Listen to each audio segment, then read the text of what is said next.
Humility ایک اس کی ایک جیسے ونمرتا کہتے ہیں حلم، اس کی ایک مثال سنیں. ایک یہودی عالم تھے، ان کا نام تھا زید بن سعنہ. یہ حضرت عبداللہ بن سلام نے بتایا ان کے بارے میں، وہ بھی یہودی عالم رہ چکے تھے، اس کے بعد میں اسلام لے آئے تھے. ان کے بھی دل میں اسلام گھر کر گیا تھا. وہ خود کہتے ہیں زید کے ان کی جو ہمارے یہاں جو نشانیاں تھیں نبوت کی، اس سے میرے دل میں سمجھ میں آ گیا تھا کہ یہی ہیں، لیکن دو چیزیں ایسی تھی جس کا میں خود تجربہ کرنا چاہتا تھا، خود آبزرو کرنا چاہتا تھا کہ ہیں کہ نہیں ہیں.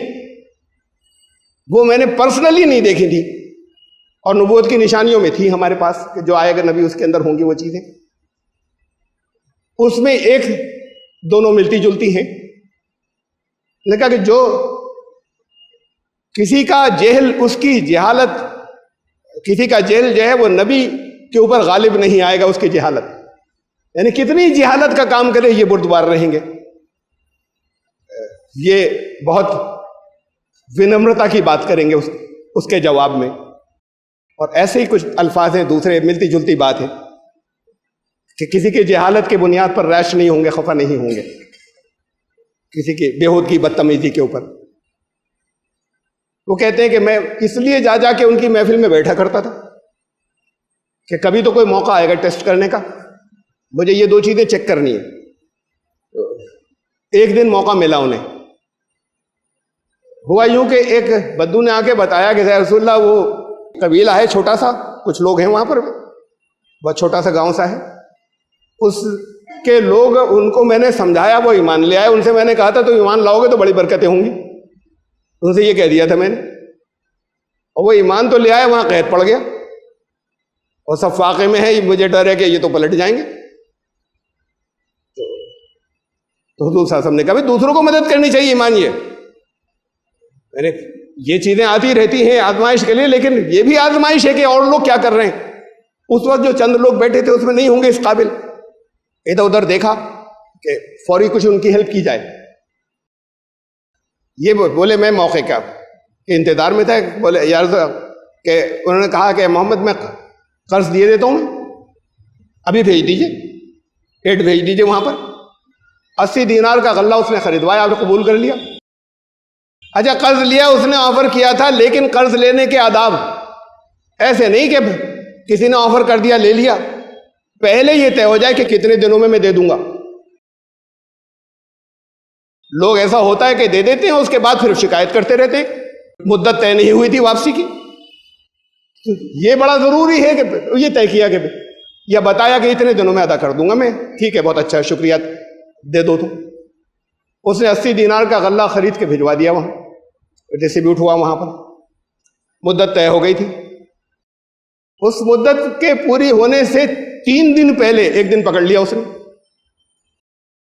اور چادر پیچھے سے پکڑ کے ایسے کھینچی کہ چادر تو گر گئی، خود آپ کے رگڑ بھی لگی.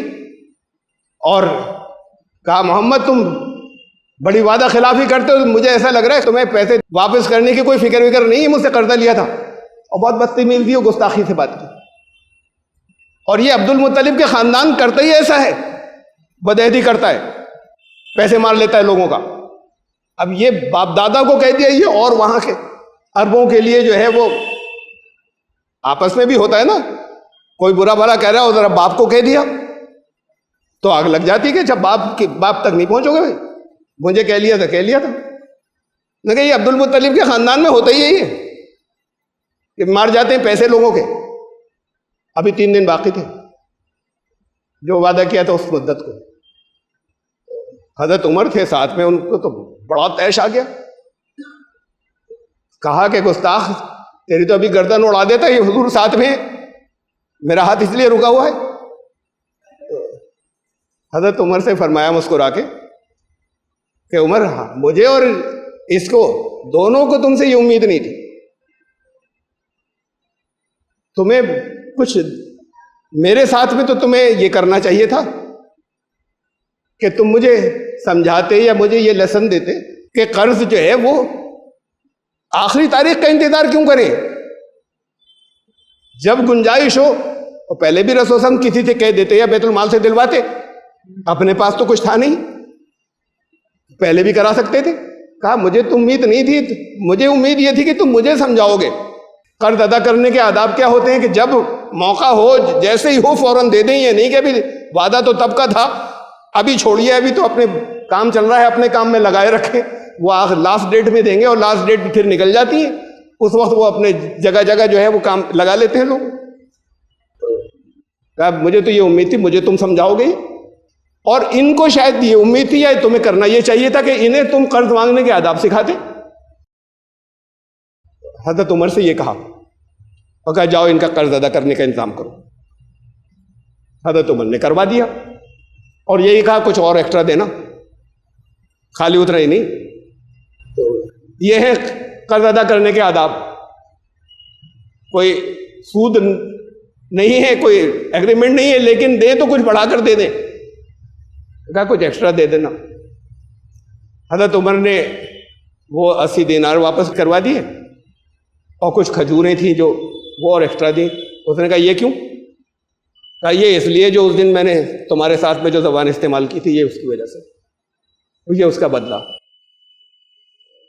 وہ بولا کہ میں انتظار تھا، منتظر تھا ان دو باتوں کا، اسے چیک کرنے کا، پرسنلی خود چیک کرنے کا کہ یہ نبی کے اندر یہ ہیوملٹی، یہ ونمرتا، کہ وہ جہالت کا جواب میں بھی وہ بردباری اختیار اور حلم اختیار کریں گے۔